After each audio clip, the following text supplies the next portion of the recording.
bienvenidos a este acto cultural que organiza la Asociación Bernardo de Gálvez con la ayuda valiosísima de esta casa, la Sociedad Económica de Amigos del País. Esta es la tercera y última conferencia del ciclo que la Asociación Bernardo de Gálvez ha organizado para poder difundir no solo los primeros datos de la independencia de Estados Unidos, de la que se cumplirán el año próximo 250 de su promulgación, sino también de las actuaciones que España llevó a cabo, tanto en la Armada como en el Ejército. El saludo especial para el comandante naval de Málaga, el capitán de navío Murga, que nos acompaña, y también para el coronel de artillería. No todos podemos ser de infantería, mi coronel, ¿qué le vamos a hacer, no? Que es miembro de la asociación, y aquí me tienen porque nuestro presidente pues tiene que ganarse el pan y tiene clases en la universidad, y entonces me ha encomendado que les haga esta presentación del comandante, del capitán de navío, don José María Blanco Núñez, y tiene un papel hoy importante en nuestra ciudad porque, como bien saben todos, Málaga nació del mar. El mar es el más ancho de los caminos, y esta tradición marinera en Málaga se remonta a 3.000 años de historia. Por ejemplo, aquí tenemos la Virgen del Carmen, que es una advocación que no puede ser más marinera, más malagueña y más andaluza, ¿no? Y para hablar de la historia de la Armada Española durante el conflicto que España tuvo con el Reino Unido y en favor de las 13 colonias de Estados Unidos, pues tenemos a un gran marino que desde hace poquito más de 60 años sentó plaza en la Armada, en la Escuela Naval de Marín, y detrás de esas canas, que son pocas, ¿verdad?, pues hay mucha mar, muchos buques y una gran actividad histórica, porque aparte de su carrera naval, que ha terminado como capitán de navío, pues es también académico correspondiente de la Real Academia de la Historia, es también académico de la Academia de las Ciencias y Artes Militares, ACAMI,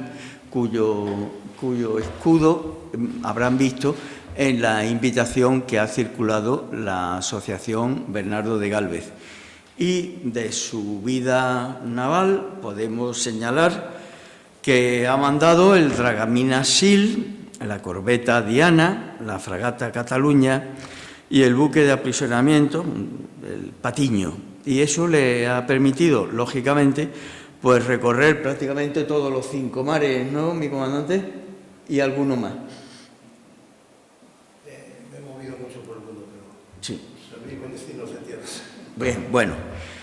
Él es especialista en comunicaciones, diplomado en guerra naval, de investigación operativa, altos estudios internacionales, estudios avanzados de historia moderna por la Universidad Complutense, hizo el curso del Colegio de Defensa de la OTAN en Roma y el curso superior en la Escuela de Guerra Naval de Lisboa.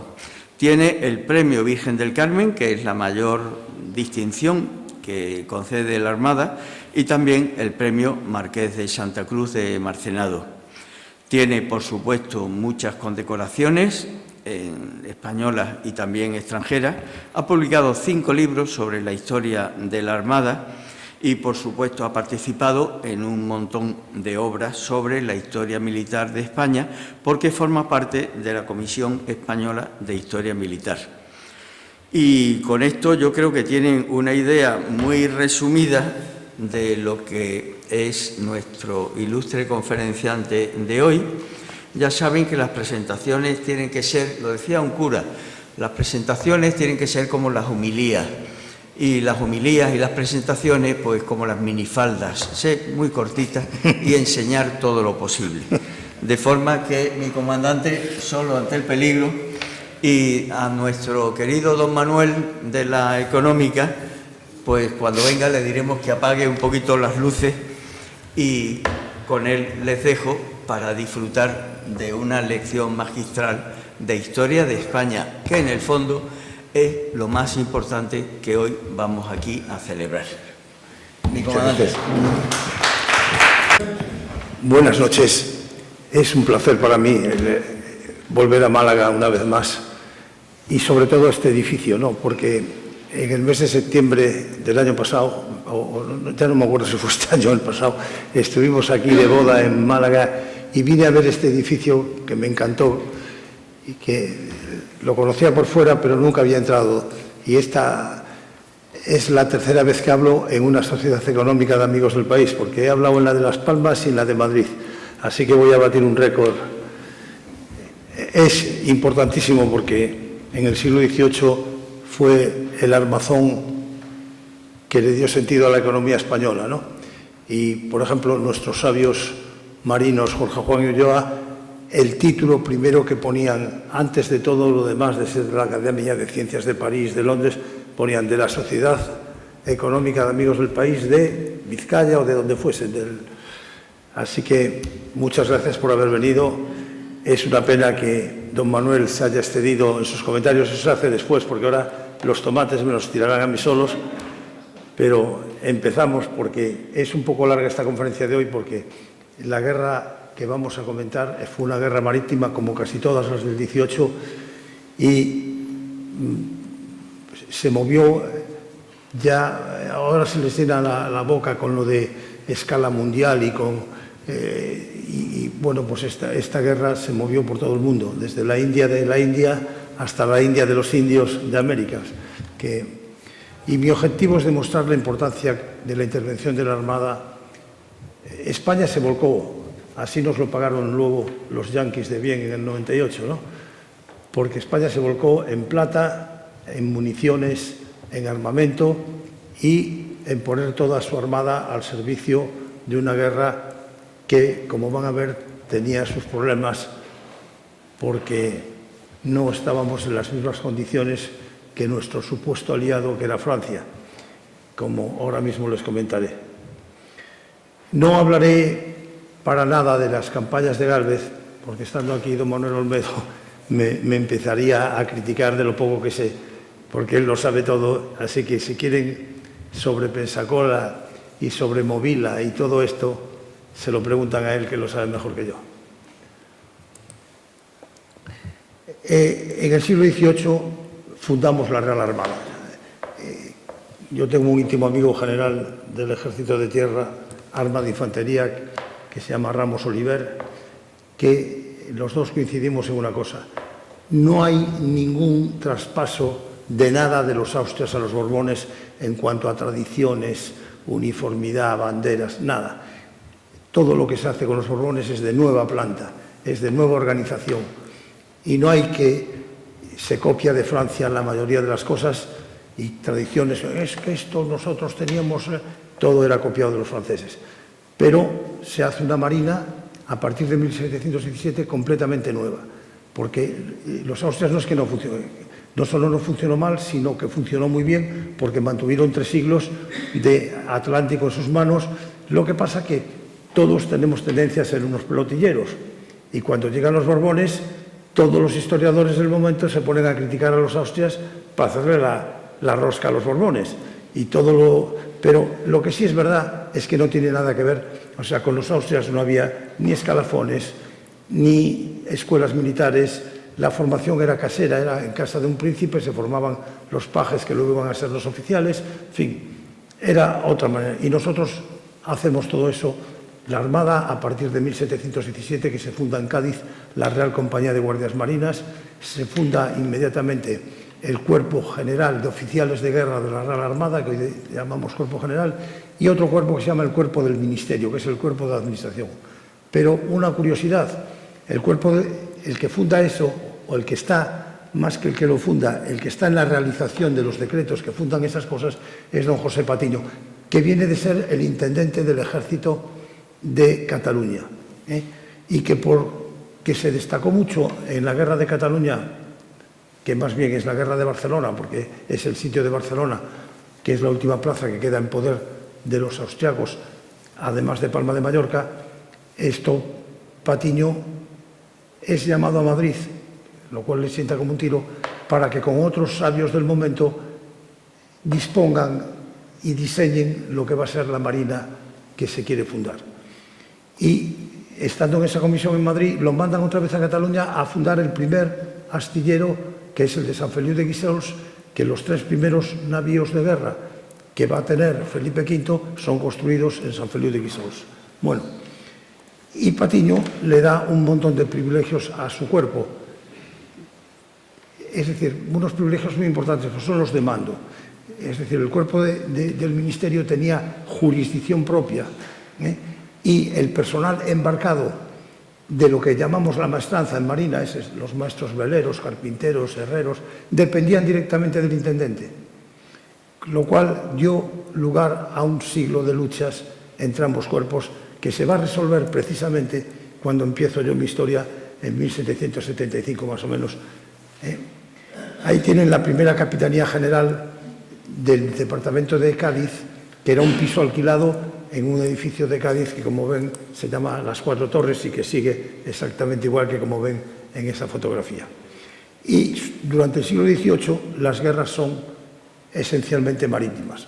Lo es la guerra del asiento. El asiento es el trágico asiento de esclavos negros que Inglaterra llevaba de África, con permiso de la corona española, a América, que se llama también de la oreja de Jenkins. De la palabra Jenkins viene lo de Yankees, que es un contrabandista inglés al cual un guardacostas español, el comandante, le cortan la oreja al inglés y el inglés la mete en formol y la lleva al Parlamento de Londres y se arma la Marín Morena. Parece ser que hay bastante leyenda en todo eso. Luego está la sucesión de la corona de Austria, que es cuando don Juan José Navarro de Viana, que era un teniente coronel del ejército destinado en el regimiento de la corona de Tarifa, lo ficha a la Armada porque era un magnífico profesor de matemáticas y un dibujante extraordinario, y se lo llevan a la recién fundada Academia de Guardiamarinas de Cádiz y termina siendo el primer capitán general de la Real Armada, y con el título de Marqués de la Victoria porque gana el combate de Cabo Sicié o de Tolón a los ingleses en 1744. Luego está la Guerra de los 7 Años, en la cual nos metió don Carlos III, quizá por un resentimiento enorme que traía desde Nápoles, porque los ingleses lo humillaron en cierta ocasión en Nápoles, la escuadra inglesa, y nos metió en la Guerra de los 7 Años cuando Francia ya tenía perdida la guerra. Francia, invocando los pactos de familia, nos hizo entrar en esa guerra que nos costó la pérdida de La Habana y de Manila, que luego hubo que rescatar a golpe de pesos fuertes. Creo que la frase de más se perdió en Cuba no es del 98, viene precisamente de esta pérdida de La Habana. Y luego todo el siglo, como los anteriores, estuvo dominado por la guerra en el mar con Argelia, que era la verdadera escuela de los oficiales de marina. O sea, los oficiales jóvenes iban destinados a los jabeques, que creó Barceló, que estaban entre Cartagena y Mallorca y Mahón, y hacían la lucha contra los corsarios argelinos. Los corsarios argelinos tenían asolado el litoral español desde Gibraltar hasta la frontera de Rosas, ¿no? Y precisamente un personaje que ahora vamos a ver inmediatamente, que es el capitán general de Valencia, que era, aquí lo tienen, don Pedro Abarca de Bolea, conde de Aranda, hace la ciudad de Águilas y el castillo de Águilas para defender el campo de Lorca de los corsarios argelinos, porque cuando estaba la cosecha dispuesta venían y arrasaban todo. El día que en 1765 se firma la paz con Argelia, se ponen en cultivo millones de hectáreas de todo el Mediterráneo español, gracias a que termina la amenaza de los argelinos. Los actores principales de esta guerra que vamos a comentar de la independencia de los Estados Unidos son Su Majestad el Rey don Carlos III y don Pedro Abarca de Bolea. Don Pedro Abarca de Bolea, como era típico en la época en muchos generales, fue embajador primero en Polonia y después en París. Y en París tuvo una influencia tremenda. Pero Aranda, no digo que chaquetease, pero sí que cambió de opinión. Hay mucha gente que cambia de opinión, como saben, en política. Él, en principio, veía claramente que no se podía entrar en una guerra porque nosotros éramos un imperio en América. Teníamos mucho que perder. Francia no tenía prácticamente nada que perder, algunas islas. Y cómo íbamos a ayudar a ser independientes a los del norte y luego decirle a los del sur que no, que ellos tenían que seguir siendo españoles y atentos a lo que mandasen sus virreyes, y aquí no había problema ninguno. Fue una barbaridad porque abrimos una escuela a los independentistas. Es más, hoy lo comentábamos en la sobremesa, por ejemplo, Miranda, el que muere en las 4 Torres de la Carraca, era una especie de agregado de defensa de España ante George Washington, ¿no? Y allí aprendió, pues, a ser independiente. Aranda llegó a escribir esto: la independencia de las colonias inglesas queda reconocida y esta es para mí un motivo de dolor y temor. Francia tiene pocas posesiones en América, pero ha debido considerar que España, su última aliada, tiene muchas y que desde hoy se hallan expuestas a las más terribles conmociones. Y además decía, no es este el lugar de examinar las opiniones de algunos hombres de Estado, tanto nacionales como extranjeros, con los que estoy conforme, acerca de las dificultades de conservar nuestros dominios de América. Pero como disculpándose dice, jamás han podido conservarse por mucho tiempo posesiones tan vastas colocadas a tan gran distancia de la metrópoli. Y no se pueden conservar si no se tiene marina. Porque por eso los ingleses, mucho después que nosotros, inventaron el Britannia Rule the Waves para tener armadas en todas partes y poder asegurar las comunicaciones con todas partes. Porque desgraciadamente eso no se puede cambiar. Las 3/4 partes del mundo son agua y o vas por el agua o no vas por ninguna parte. Para darles una idea de cómo estaba organizada la Armada en ese momento de cuando empieza la guerra, las ordenanzas en vigor eran las de 1748. Patiño hizo unas provisionales en 1717 y como eran provisionales duraron hasta 1748. Y había una pequeña engañifa porque disponían que la Armada tenía 3 departamentos marítimos que se fundaron en 1726 con 3 capitanes generales que mandaban en todo lo de la mar. En todo, quiero decir, industria marítima, industria pesquera, toda la jurisdicción del mar era del capitán general de cada zona. Pero además, el de Cádiz, que tenía un empleo superior a los de Ferrol y Cartagena, era el director general de la Real Armada. Y todos los asuntos navales militares se tratarían desde Cádiz. Eso está muy bonito, pero enseguida llegaba un artículo 3 que decía: deberán excluirse de esta regla las órdenes que yo el rey, expidiese tocantes a operaciones de las escuadras, expediciones u otros encargos de mi servicio que no tengan conexión con el gobierno de la Armada. Es decir, yo desde Madrid, con mi cuerpo del ministerio, porque esto lo están escribiendo los del cuerpo de... Aunque las hizo el capitán de navío Aguirre, no pudo torcer el brazo a los intendentes. Cuando se salga para el extranjero, se manda desde Madrid.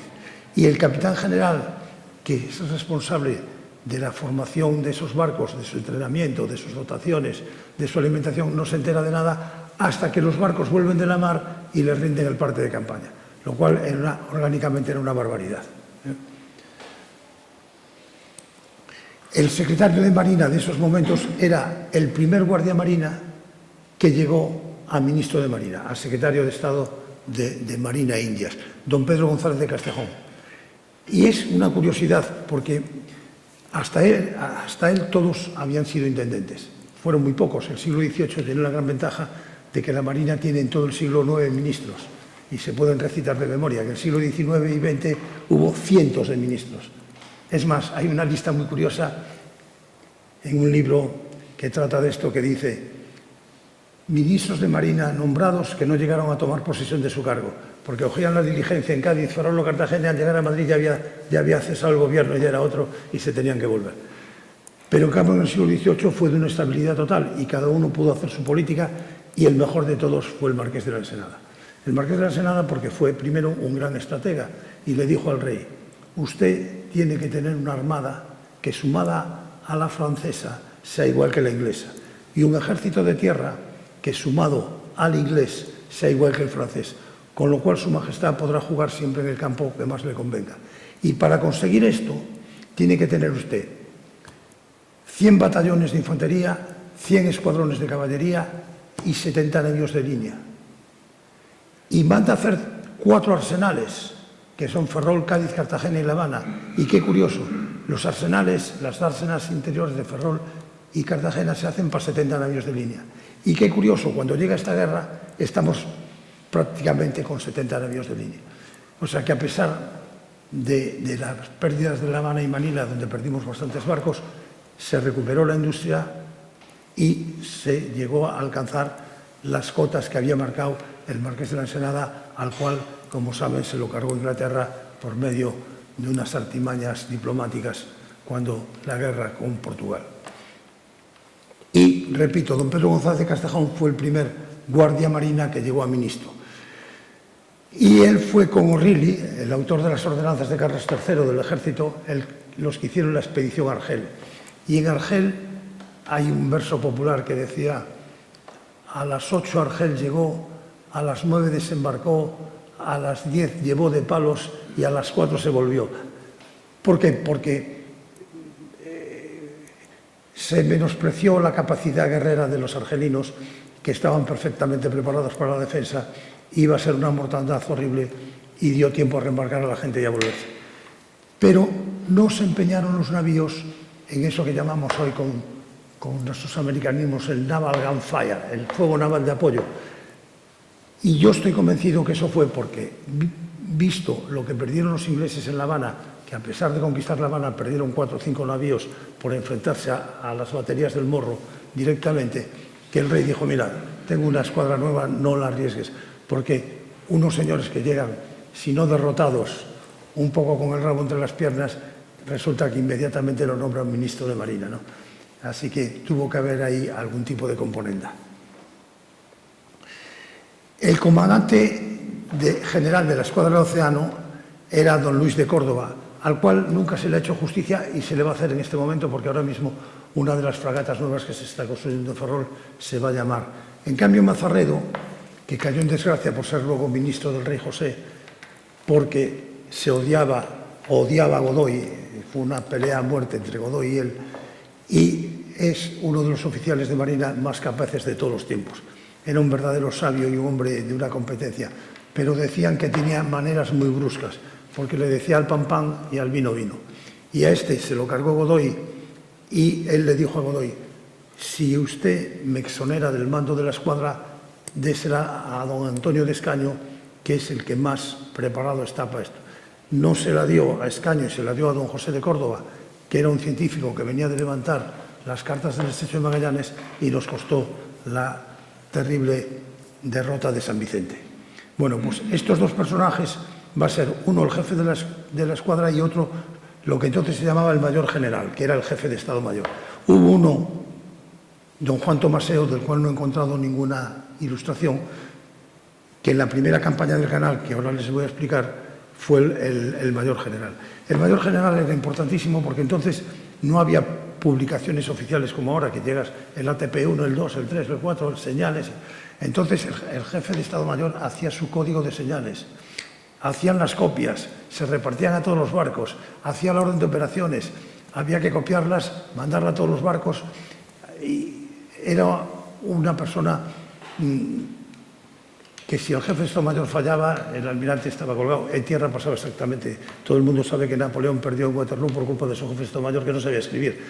No es que no supiese escribir, no sabía expresar por escrito la idea que tenía el sire de la maniobra, ¿no? Pues siempre ha sido fundamental. A Florida Blanca, que fue el ministro que entró en esta guerra lo que se llama ahora primer ministro, de secretario de Estado, a Córdoba le llamaba el viejo, pero tenía un gran concepto del viejo, porque claro, tenía 73 años, o sea, para mí un chiquillo ahora, pero dice textualmente Florida Blanca en un escrito que hizo muy victorioso, porque dice al rey que esta guerra es la que le ha proporcionado los mayores triunfos del siglo XVIII, ¿no? Y dice, llegó Córdoba, regresó de la primera subida al Canal de la Mancha, a la vista de Cádiz el 19 de este mes, que era noviembre del 90, está equivocado esto, es del 79, perdón, y se fue a apostar a la boca del estrecho, sin pedir víveres y pertrechos, no obstante los recios temporales que había experimentado en su navegación. Me parece que el viejo es más alentado y sufrido que los señoritos de Brest, porque los señoritos de Brest, que sufrieron un montón con el escorbuto por estar mal preparados, se quedaron en Brest y no siguieron la campaña. En cambio, Córdoba siguió en la mar hasta el último momento. Y Mazarredo se ha llevado todo el éxito, todos los triunfos de esta escuadra. Siempre se habla de Mazarredo, el jefe de Estado Mayor, pero es injusto porque el que manda es el que manda y al final es el que le van a exigir las responsabilidades. Además, si todos los éxitos fueron de Mazarredo, también hubo algún fracaso ostensible, como fue el dejar entrar un convoy inglés a socorrer Gibraltar en el momento más inoportuno, y entonces, si Mazarredo hizo lo bueno, también hizo lo malo, ¿no? Cuando Florida Blanca relevó a Grimaldi, que era el anterior secretario de Estado, frenó los preparativos de la guerra, para la cual Francia estaba presionando a España, igual que en la de los 7 años, para que entrásemos. Y escribió Florida Blanca, Su Majestad no quiere una guerra, nuestra conducta política debe ser semejante a la militar, obrar separados de Francia sin dejar de ser amigos. España estará bien cuando mire por sí, sin faltar a lo que debe, y muy mal cuando sea esclava de otro poder, sea el que fuere. Incluso llegó a decir que consideraba que la independencia de las colonias americanas no menos perjudicial para España que para la mismísima Inglaterra. Es decir, usted le va a hacer la Pascua a Inglaterra, pero se la va a hacer a sí mismo. Todo esto tiene mucha miga porque los convoyes, que era el sistema de flotas que teníamos con América, para traer y para llevar, porque no solo es que trajésemos, es que exportábamos muchísimo. O sea, los barcos no iban en lastre a América, iban llenos. Por ejemplo, la Catedral de Santo Domingo, la piedra se talló en España. Los ladrillos y las tejas fueron de España. Y venía la plata. Y esa plata era fundamental para el Tesoro español. Pero si usted le va a ayudar a los americanos a ser independiente, se va a quedar inmediatamente sin la plata, que es lo que ocurrió. Tarde o temprano, se tardaron unos pocos años, pero... Y Francia, desoyendo los consejos de sus aliados, inicia la guerra el 17 de marzo de 1777. Primero estuvo indecisa porque las 13 colonias, al fin y al cabo, todos sus dirigentes eran ingleses y sentían en Inglaterra. El hermano de Washington, que por eso se llama la casa de Washington, en Washington se llama Mount Vernon, era el jefe de los 2.000 soldados norteamericanos que embarcaron en la escuadra de Vernon cuando nos fueron a tomar Cartagena de Indias y el virrey Eslava y Blas de Lezo los rechazaron. Es decir, eran unos patriotas ingleses y en agradecimiento al almirante inglés a su casa le puso Mount Vernon. Es decir, no estaba muy claro eso de la independencia, en que consistía, que empezó, como saben, por la revuelta del té de Boston, por cuestión de impuestos y no por nacionalismos que son muy posteriores. Bueno, son muy posteriores no, porque son de la Revolución Francesa, pero la Revolución Francesa acaba de ocurrir y aún no está implantada su filosofía por el mundo, ¿no? Francia firmó en el año, el 6 de febrero del 77, un tratado de unión y amistad con las 13 colonias. Claro, las 13 colonias mandaron a Benjamin Franklin de embajador a París, que tuvo una influencia muy grande en todo esto, y reconocía su independencia a cambio de que le declarasen solemnemente no volver a someterse jamás a Inglaterra. El problema era el comercio mundial. Quien domina la mar, ya lo dije antes, domina el comercio. Y si yo quiero comerciar con la India, entonces los franceses tenían Pondicherry, una gran colonia en la India, que había ganado el capitán de navío Suffren. Y Inglaterra iba por el camino imperial, había Gibraltar, después vino Malta, después vino Chipre, luego vino Alejandría, hasta que consiguieron llegar a la India.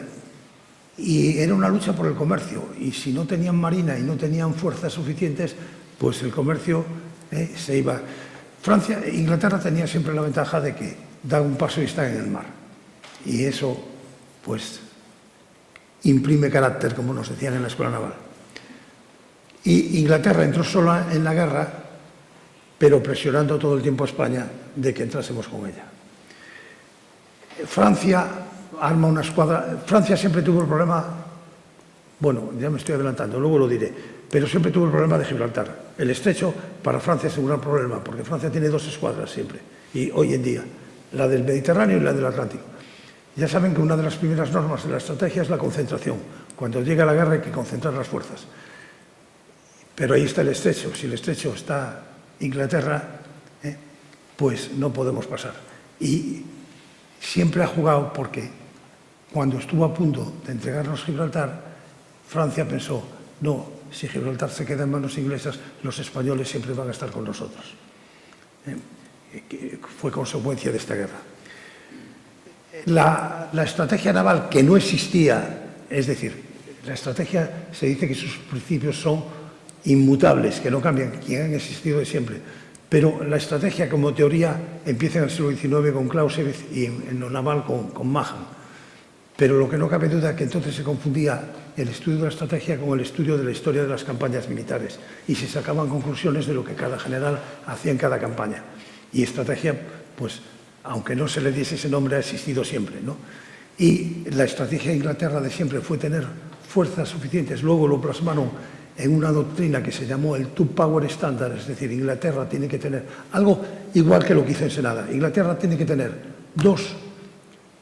una armada que sea igual a las dos que le siguen sumadas, para que no tenga ningún problema. ¿Cuáles son las dos siguientes? Alemania y Francia, pues más que Alemania y Francia juntas. España y Francia, pues más que España y Francia juntas. Y los ingleses, ¿qué hacían con esas fuerzas? Bloquear todas las bases navales de los enemigos y tenerlos allí. Con lo cual ganaban dos cosas. Una, que uno estaba bloqueado sin navegar, por lo tanto sin adiestrarse, en cambio ellos estaban todo el tiempo en la mar, súper adiestrados, y además tenían un servicio de correos marítimos y de aprovisionamiento impecable.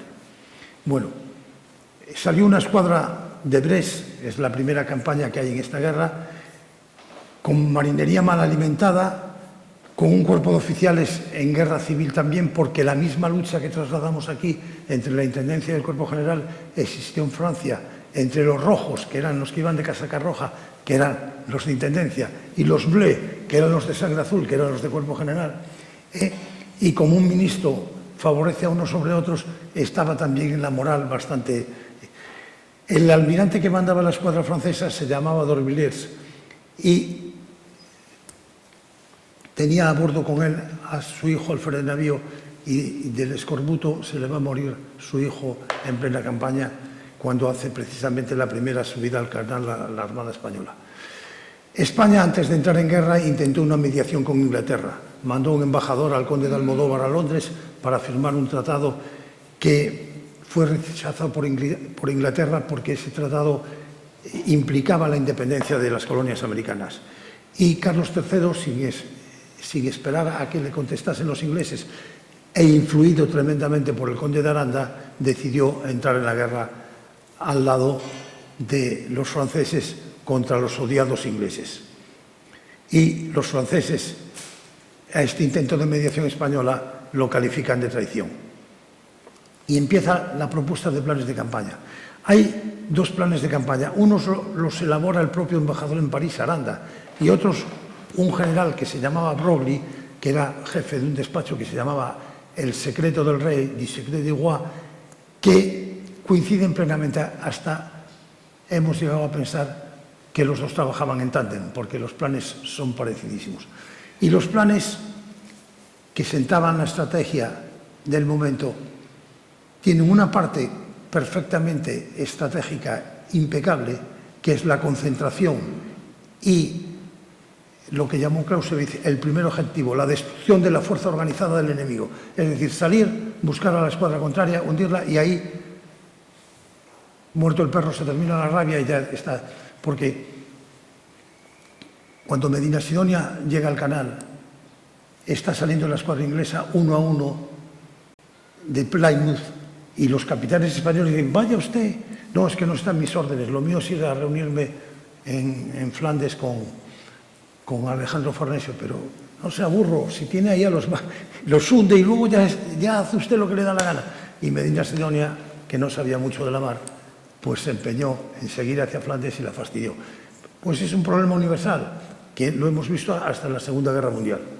Si tú no dominas el mar, no puedes pasar a Inglaterra. Y lo intentó Luis XV, lo intentó Felipe II, lo intentó Napoleón y lo intentó Hitler, pero todos fracasaron por falta de tener, como decía Napoleón, tener unas horas en sus manos el Canal de la Mancha. Canal de la Mancha que, por otra parte, es geográficamente muy parecido, por no decir igual, al Estrecho de Gibraltar. Si ustedes levantasen un calco, que decimos en la Armada, de esta carta de navegación y lo ponen sobre el Estrecho de Gibraltar, verán la similitud que hay entre los dos mares. Y son dos pasos estrechos fundamentales en la vida del mundo, porque esto es el camino para todo el norte de Europa y Gibraltar es el camino del Mediterráneo. Por tanto, la primera parte de los planes era la concentración, que era la estrategia correcta, y de ahí se van a derivar 3 subidas de la escuadra combinada. Hoy en día llamamos combinado a cuando participa más de un ejército, más de una nación, y conjunto cuando participa más de un ejército. Estas escuadras eran combinadas y conjuntas, porque iba Francia, España, con sus armadas y sus batallones embarcados para hacer el desembarco, parte del desembarco, porque el grueso de la fuerza iría en barcos mercantes, pero digamos que la primera oleada iba en los barcos de guerra. Y luego la segunda parte del plan era lo contrario, era la dispersión total y cargarse de objetivos secundarios. Y ya lo dice también Clausewitz, no hay que dejarse llevar de objetivos secundarios por importantes que parezcan. Porque España pretendió, con esta guerra, recuperar Menorca, atacar Gibraltar, amagar sobre Irlanda y Jamaica, que era el Gibraltar del Caribe.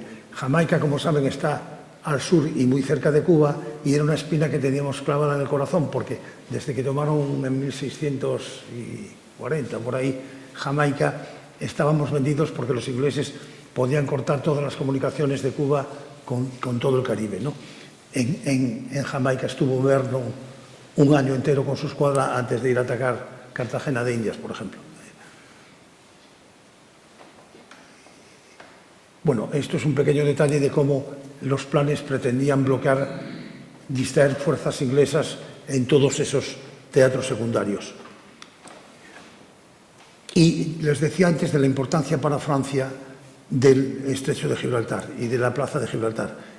Castex es un almirante francés que fue el que escribió de estrategia en el siglo XX. Se retiró recién terminada la Primera Guerra Mundial y Castex apoyó la postura de España cuando nos dieron el protectorado de Marruecos, porque decía, ¿para qué sirve España? España sirve para separar Francia de Francia. Exactamente, con el estrecho cerrado, Francia queda dividida en dos y no puede actuar. Y en cuanto a lo que acabo de hablar de Jamaica, Broglie, ese general que hizo los planes, decía, cuando los españoles se encarguen con una parte de su marina de la defensa de los mares americanos, estarán concurriendo a nuestra ofensiva, pues ello nos permitirá reunir todas nuestras fuerzas en el océano, es decir, atraerán a los ingleses hacia allí y nosotros estaremos con libertad de movimientos. Por fin España entra en guerra el 22 de junio de 1779. Antes se había mandado un ultimátum a Londres, que era lo formal de la época. Perdón, un inciso, que se me olvidaba. el teniente general que mandaba el campo de Gibraltar, que lo van a ver después en la toma de Mahón, le dice a Carlos III, las murallas de Gibraltar están ya desde el terremoto de Lisboa de 1755, que en Cádiz fue terrorífico, las murallas de Gibraltar de la plaza habían sufrido mucho, pero encima había habido una epidemia. Y Carlos III dice, no ataque eso no es de caballeros porque estamos en paz con Inglaterra. Inglaterra, que en 1719, en tiempos de paz, nos había en Cabo Pasar hundido a toda nuestra escuadra, sin avisar, y que nos lo va a volver a hacer en 1804 con las fragatas de Bustamante, que son en casus belli de Trafalgar, de la guerra que empieza cuando... Total, pero nosotros, con la caballerosidad propia, pues dijimos que eso no estaba bien hecho. El 12 de abril del 79 se firma el Tratado Secreto de Aranjuez, en el cual le decía el rey de España a Gran Bretaña que si no aceptaba su mediación haría causa común con Francia. Y se trata de ser inteligentes y dar tiempo a avisar a todos nuestros consulados y a todos nuestros virreyes de que la guerra va a empezar, para que no nos pase lo que le pasó a Mussolini cuando declaró la guerra a Alemania en el 40, que se quedó sin marina mercante en un día, como no avisó a nadie, y los barcos sí estaban comerciando por todo el mundo, los ingleses inmediatamente se quedaron con toda la flota mercante italiana, ¿no? Y España, a los objetivos que ya he enumerado, también añadió Movila, hoy decimos Mobile, pero Pensacola, Honduras y Campeche. Honduras y Campeche eran españoles, pero les habíamos dado concesiones para el palo de tinte. Una de las revoluciones más gordas que supuso el descubrimiento de América fue, parece mentira, el tinte.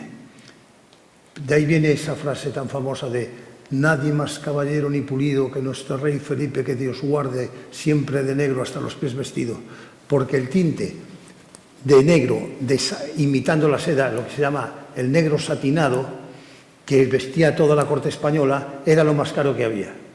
Y con el descubrimiento de América se pasó de venir de la China los tintes en cajitas de este tamaño a venir barcos enteros cargados de palo de tinte o de cochinilla, que es con lo que se hace la púrpura, ¿no? Y se abarataron. Pero nosotros, como desde el medioevo nada más que nos gustó exportar materia prima, España siempre vivió de exportar materia prima, lana, aceite de oliva, vino y hierro. Y luego pagábamos royalties de importación de sábanas, de mantas, de jerseys o de lo que fuese. Y ese problema nos llevó a no tener una industria de pañerías tan potente como había en Inglaterra, como había en Holanda, como había en Bélgica. Y entonces los ingleses nos decían, oiga, déjeme un pedazo de sus tierras y si no, se lo voy a tomar por la fuerza, que es lo que hicieron en Honduras. Y en esta guerra se aprovechó para recuperar lo que nos habían tomado los ingleses en Honduras. Por eso existen también las Guayanas. Las 3 Guayanas es para tener para las pañerías. Detrás de toda guerra, como saben ustedes perfectamente que no hay que descubrirlo, está el comercio. Están las pesetas. Y luego hay otra particularidad que yo la recuerdo siempre, que es que el mar es muy grande, pero en la época de la vela no se podía ir por todas partes. Hay que ir por donde te lleva el viento.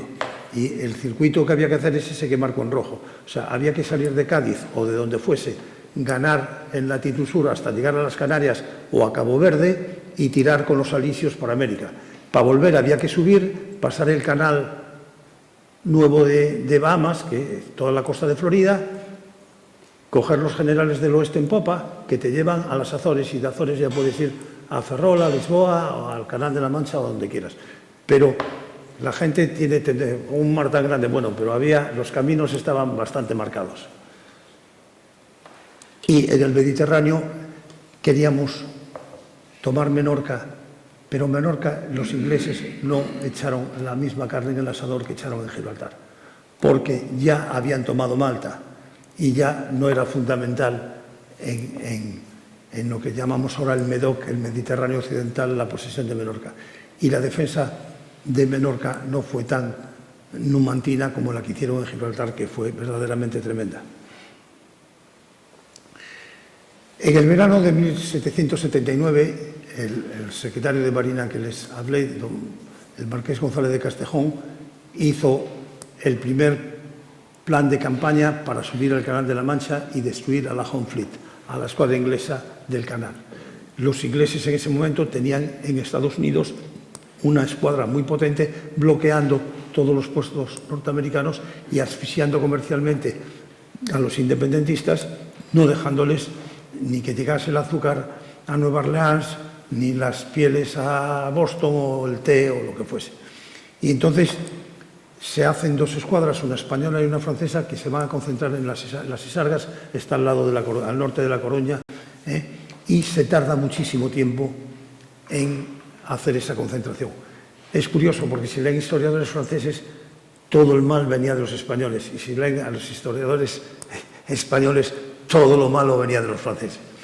El caso es que se hizo una fuerza de desembarco de 40.000 hombres,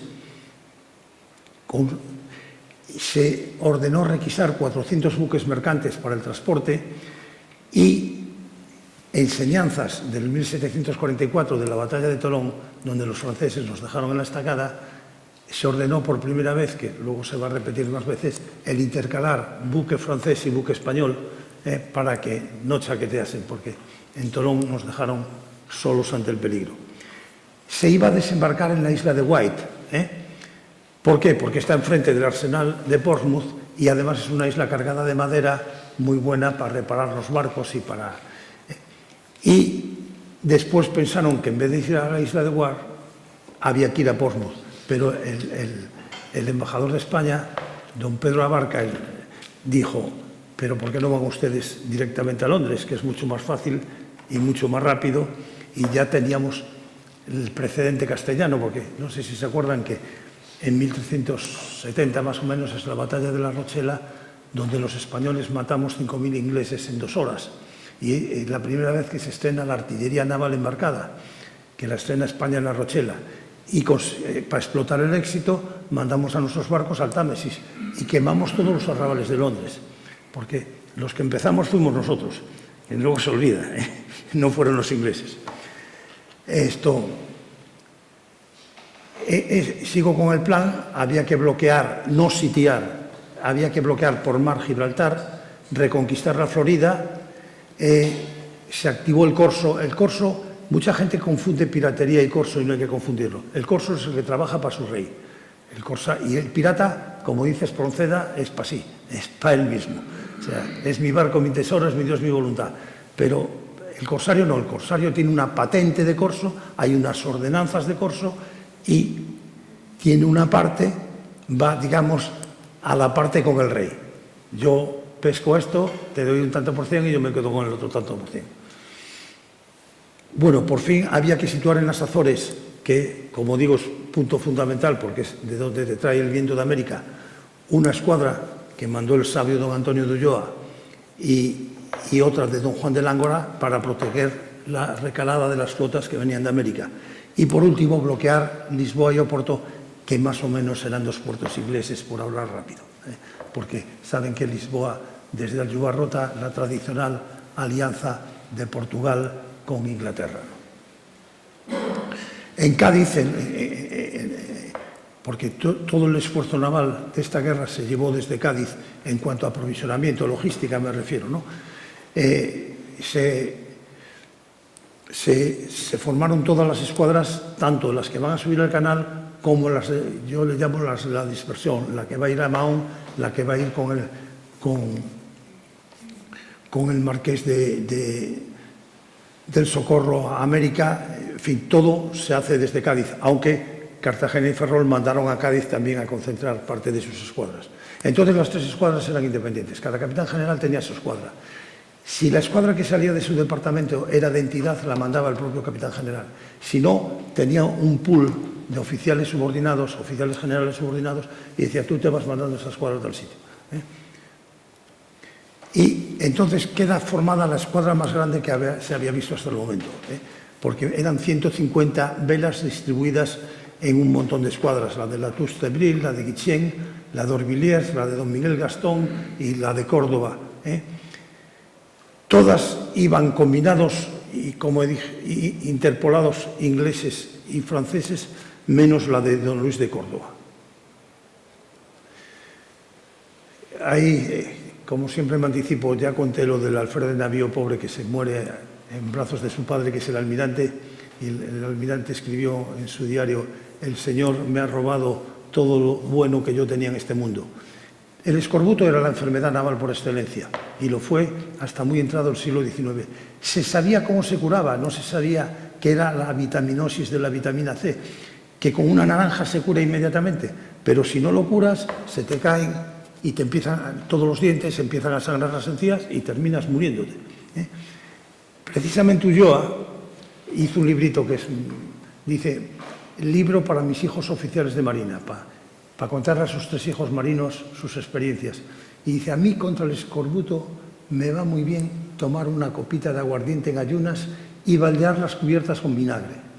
Efectivamente creían que el escorbuto estaba ligado a los malos aires, a los aires viciados o con malos olores, que en los barcos eran terribles porque las entinas se pudrían las cosas. Pero no, era la vitamina C. Y efectivamente el aguardiente de caña tiene vitamina C. El bagazo tiene vitamina C. Bueno, en esta primera subida al canal, en aguas de Plymouth se apresa van dispuestos a apresar a la Armada inglesa. Apresa un navío inglés de 64 cañones y sube la moral. Provocan una de las cosas que se pretendía, que es el pánico en la City, cierra la bolsa y el 24 de agosto recibe Orvilliers, el almirante, el trasladar a Cornualles, a la esquina sudoeste de Inglaterra, el crucero. Y una barbaridad, a alguien del ministerio, ya saben que en cuestiones de criterio huelga toda discusión, siempre tiene la razón el que está en el ministerio. Pues uno del ministerio dijo: hay que desembarcar en Falmouth, que es en el sur de Cornualles, para que un ejército desembarque y vaya a 800 kilómetros andando hasta Londres. ¿Y quién lo va a alimentar? ¿Y cómo van a hacer? Una cosa de locos. Se reunieron cambian el ir, como proponía Aranda, directamente a Londres, o ir por lo menos hasta Portsmouth, a ir al sudoeste de Inglaterra y el ejército ese andando hasta Londres. Bueno, una cosa que no se le ocurre a nadie. Pero, por el camino, se encuentran a la Home Fleet. Y aquí pudo terminar la guerra y hubiese salido todo perfecto. Porque los generales en junta, había un almirante de la Armada que fue director del Museo Naval muchísimos años, don Julio Guillentato, que decía: las juntas son como las meretrices. Cuanto más ayuntan, menos conciben. Porque todo discurrir en junta, la unidad de mando debe ser fundamental, el mando tiene su asesoramiento, pero el que manda tiene que ser uno solo y no estar que si vota este fulano, que si vota el otro. Pues yendo para las Orlingas se encuentran a una escuadra inglesa nada menos que de 36 navíos, y 8 fragatas y varios buques menores que mandaba el almirante Ardí. Y la escuadra franco-española empieza la caza. Y va todo de maravilla, los ingleses dando todo lo que pueden para escaparse hacia Plymouth o hacia Portsmouth y nosotros detrás de ellos.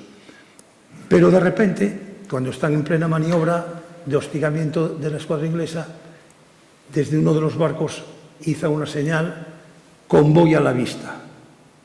Y entonces los franceses, que son muy de Molière y de Lavaro, pues piensan que es mucho más rentable ir a por el convoy, que les va a dar oro y plata que viene de la India y qué tal. Y dejan de perseguir a la Home Fleet y se van a por el convoy sin más identificación, porque entonces la identificación en la mar era muy difícil y resulta que el convoy era holandés, era de un neutral y no pueden hacer nada.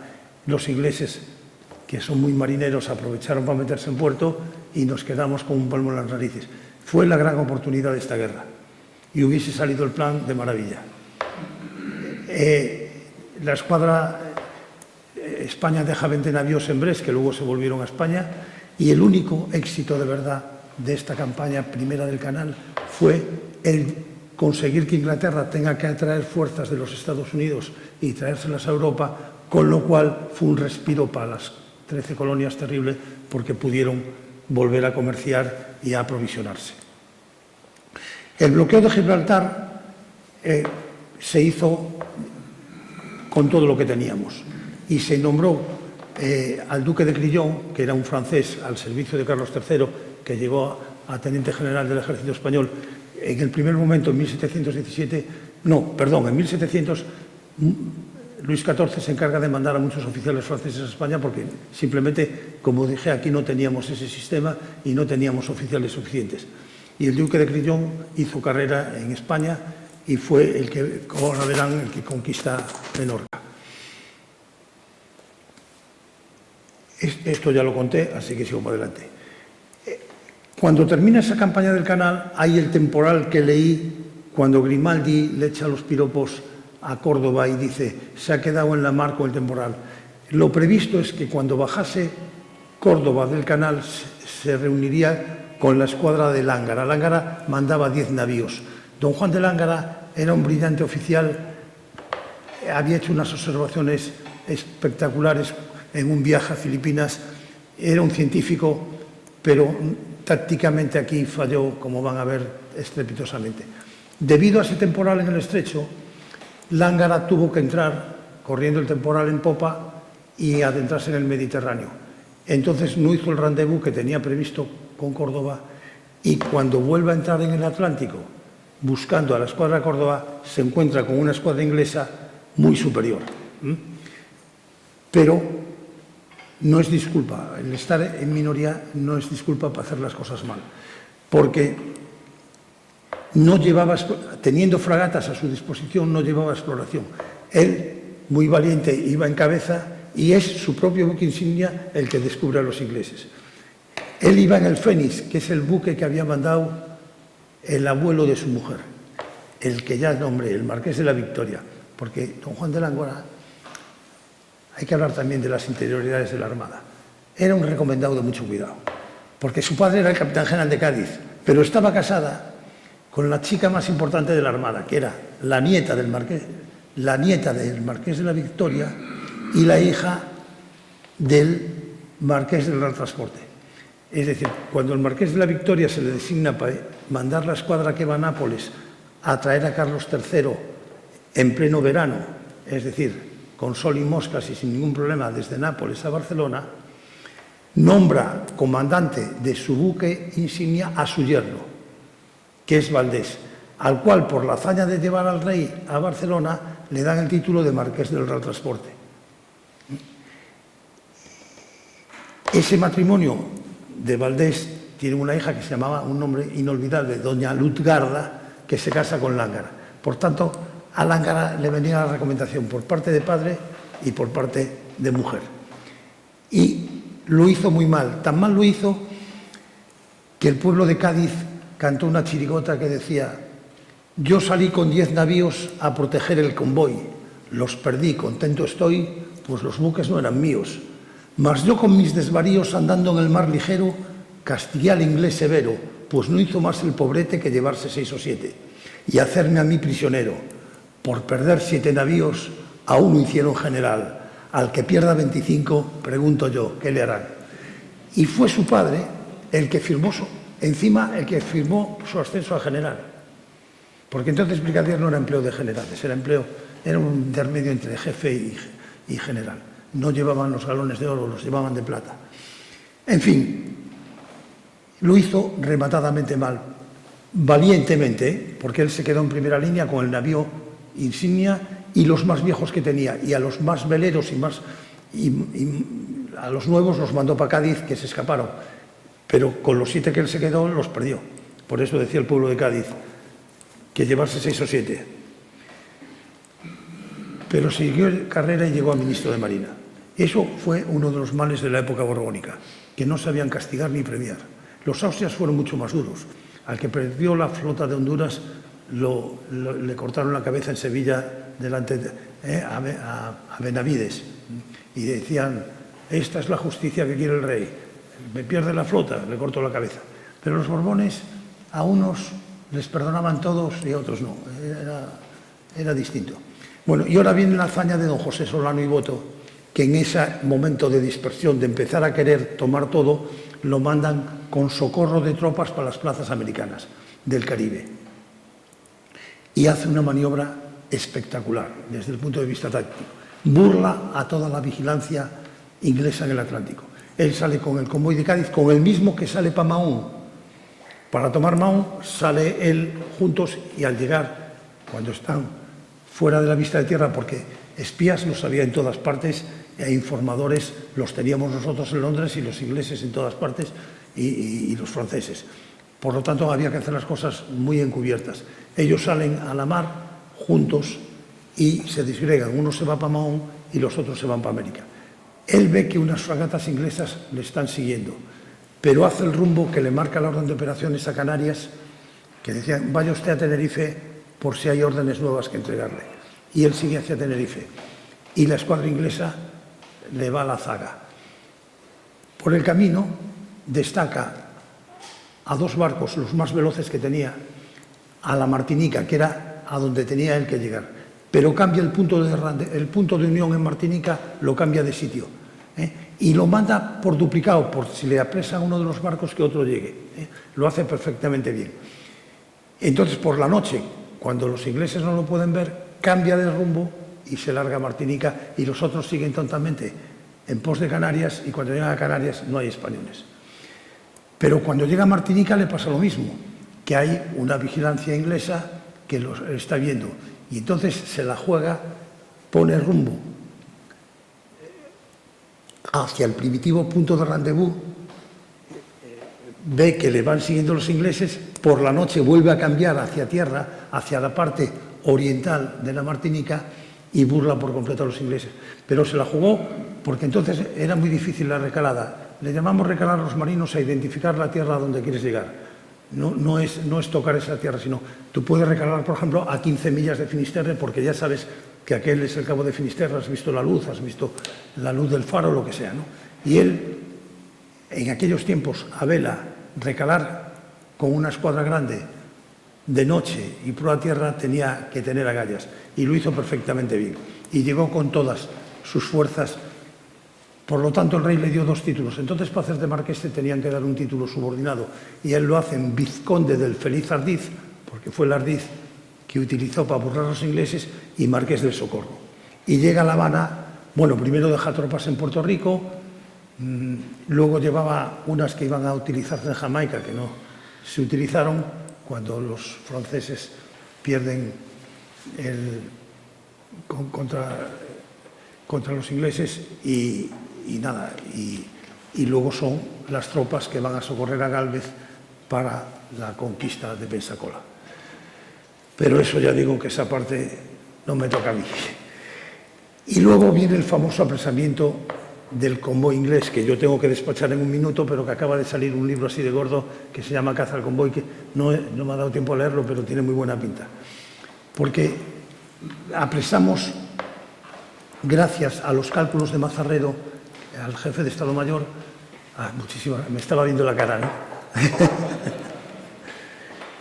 Apresamos el convoy inglés de la India y pudimos haberlo apresado mayor porque ellos, igual que nosotros, el convoy era doble y al llegar más o menos al paralelo de Cabo San Vicente, parte se iba para América y parte para la India de Rabindranath Tagore, para el otro lado.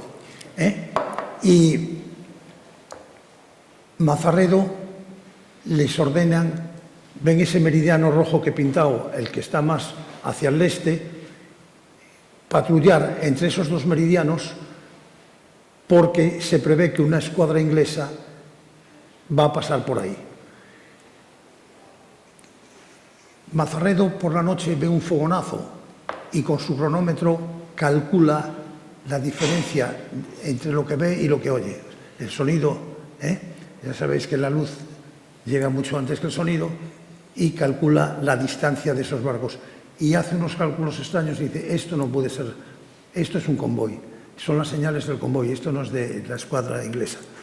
Y efectivamente, sin orden previa, se salen del meridiano que tenían marcado y se van a apostar al sur de las Azores, de Madeira, y encuentran al convoy inglés, del cual apresamos 2.943 prisioneros, entre ellos 1.350 de las dotaciones, 1.357 oficiales y tropa, y 286 pasajeros, pero sobre todo 1 millón de duros en oro, acuñado que era para pagar a las tropas de la India.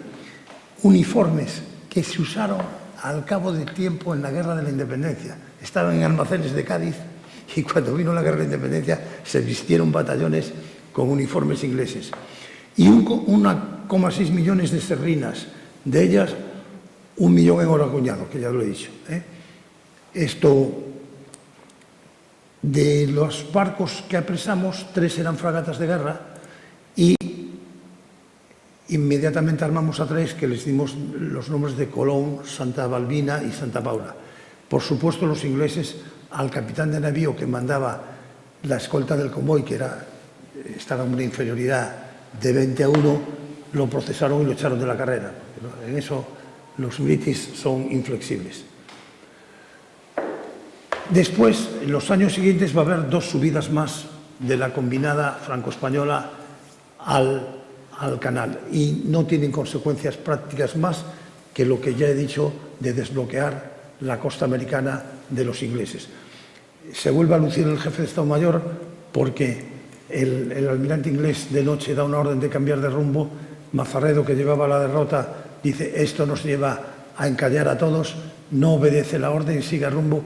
Y el propio almirante francés luego confesó: Mazarredo ha salvado una escuadra que yo iba a perder.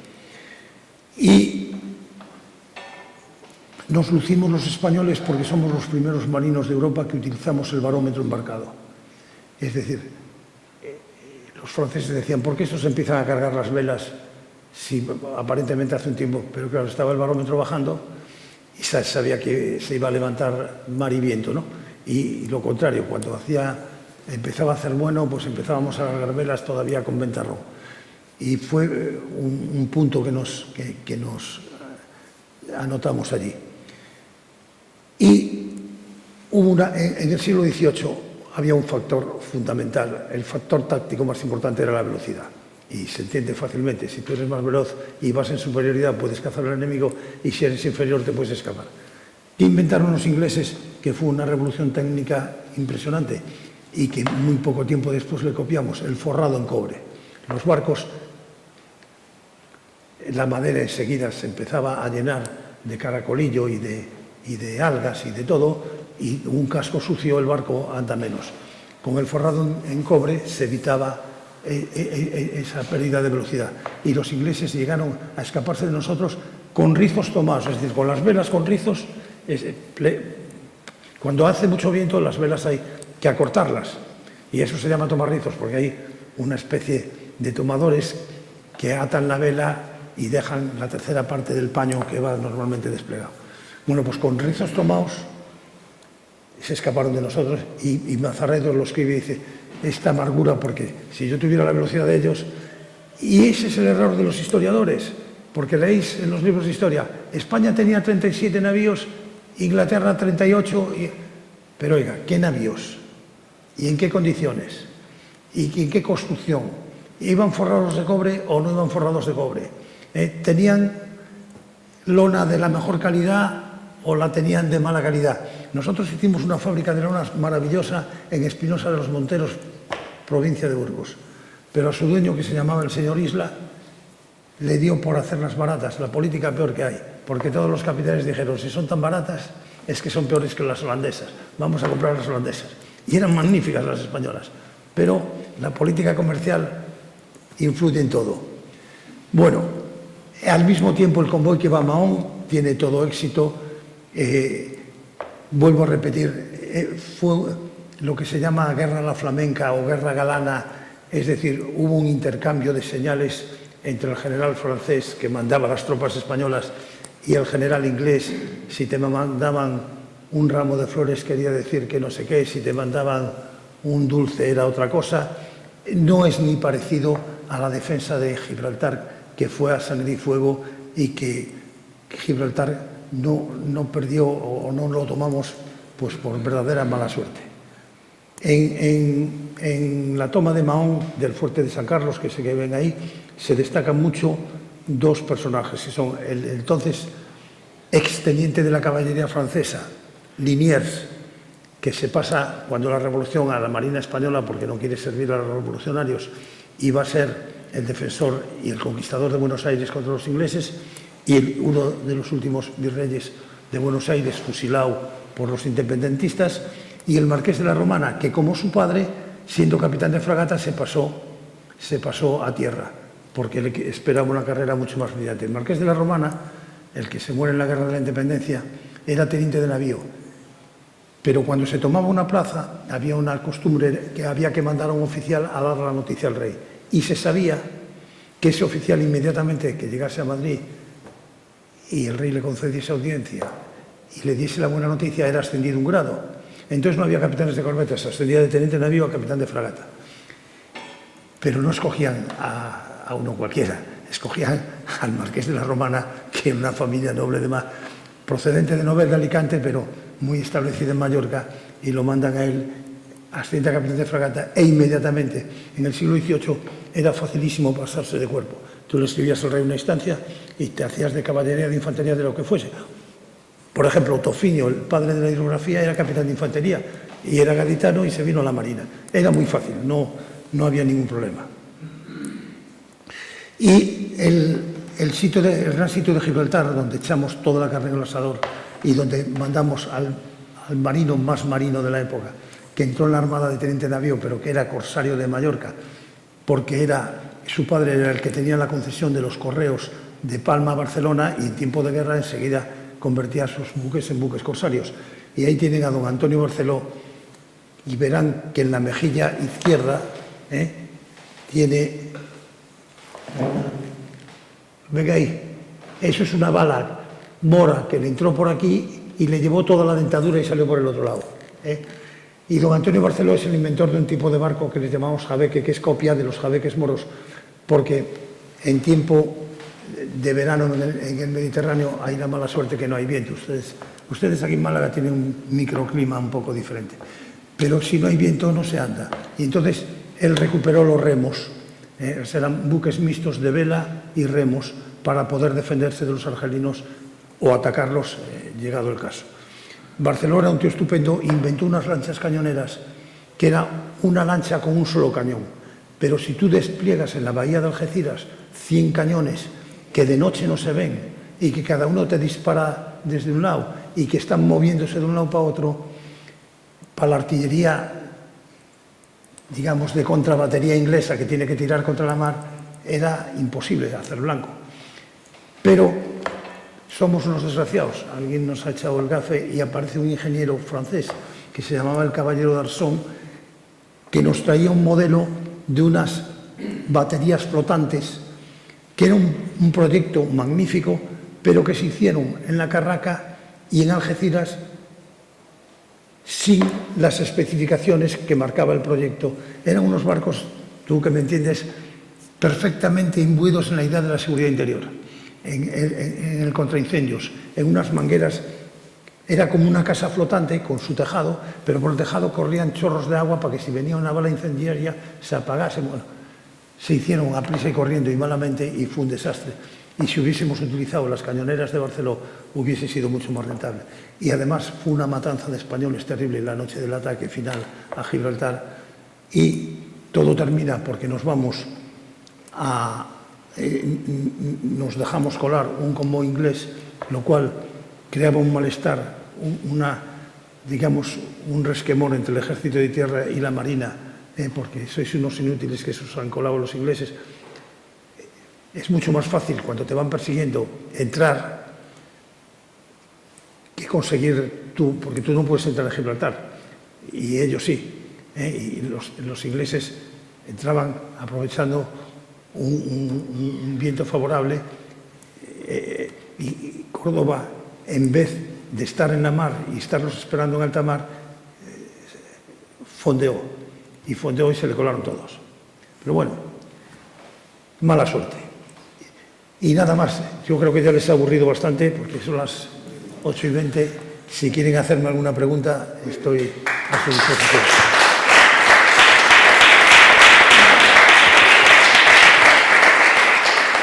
Voy a comenzar con dos observaciones.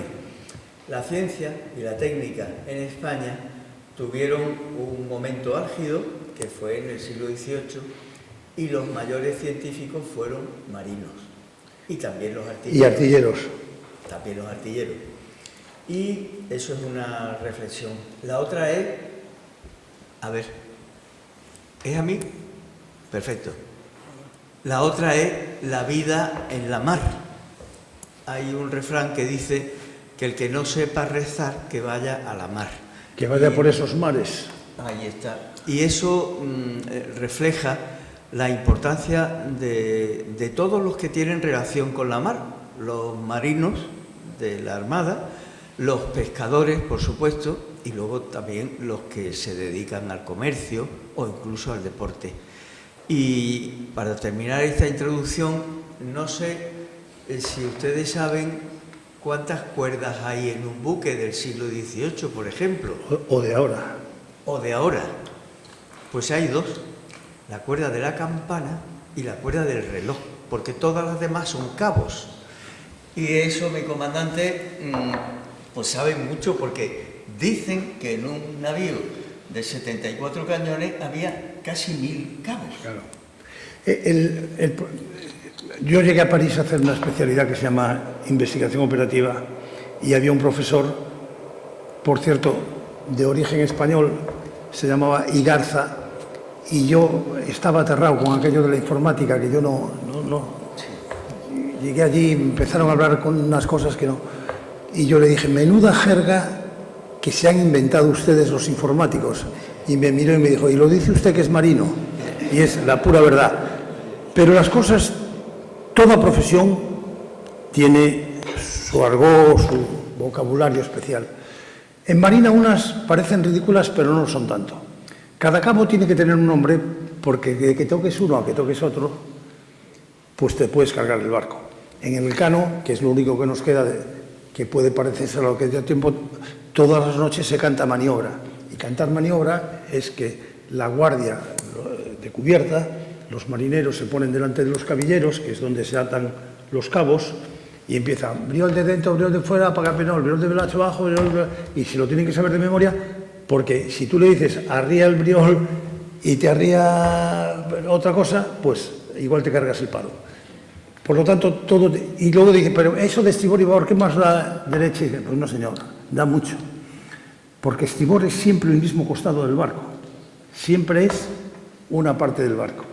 Y babor siempre es una parte del barco. Mires para proa o mires para popa. Si el marinero en la maniobra pueden estar unos mirando para proa y otros para popa. Si los dices estribor, si les dices la derecha, son derechas distintas. O sea que todo. Luego, cuando fuimos imperio y dominábamos en el mundo, todo el mundo nos copió vocabulario, como pasa siempre. Luego fue al revés. Primero, nosotros teníamos la ventaja de que traducíamos todo al castellano. Decíamos mobilia, decíamos, por ejemplo, mastrique, y luego ahora viene la cursilada de hablar en las lenguas vernáculas. Y decimos, por ejemplo, Ourense, pero no decimos London, ni París. O sea que a mí esas cosas, como dicen los argentinos, me contrarrevientan, porque cada uno tiene su profesión y sus cosas. Y en cuanto a lo que decías, es importante lo que dijiste al principio. Yo tuve que hacer unos libros que se llaman La historia de la Armada en la primera y en la segunda mitad del siglo XVIII. Y entonces empecé a investigar por qué los artilleros y los marinos y la Escuela de Ingenieros Militares de Barcelona éramos los únicos científicos que había en España. ¿Por qué España, para medir el meridiano en el Ecuador, cuando Francia manda allí a unos sesudos académicos de la Academia de París, y entonces tiene que pedir permiso al rey de España para ir al Ecuador, a Quito, a hacer esas mediciones, y en toda España se manda a 2 guardiamarinas, que hay que ascenderlos a tenientes de navío para que luzcan un poco y tengan, que son Jorge Juan y Ulloa. Jorge Juan luego se le llamaba en Europa el sabio español. Y entonces me fui a buscar hoy aquí con estas cosas se sabe todo, los programas de la Universidad de Salamanca del siglo XVIII. No había nada técnico. En la Universidad Española no se estudiaba física, no se estudiaba química y no se estudiaban matemáticas. Todo eso se estudiaba en las escuelas militares. Los artilleros, que son un poco más modernos que la Marina, porque nosotros somos de 1717, pero la Academia de Segovia es de 1740 o por ahí, ¿no? Bueno, se traen a Prus, nada menos, ¿eh? Y tienen allí un embrión de profesores, pero eso no lo había ni en Madrid, ni en Salamanca, ni en ninguna parte. Los ingenieros en Barcelona y la Escuela Naval de... la Academia de la Real Compañía de Guardiamarinas, que está perfectamente fundada porque se funda una compañía, la Marina se funda a base del modelo, como se decía entonces, de la planta de la Guardia de Corps, es decir, de una compañía de caballería.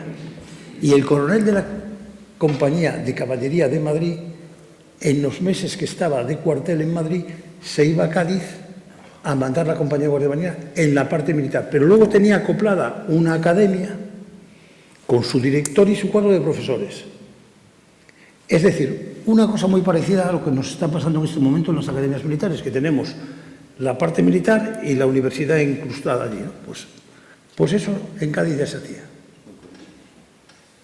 ¿Alguna persona se anima a plantear alguna cuestión?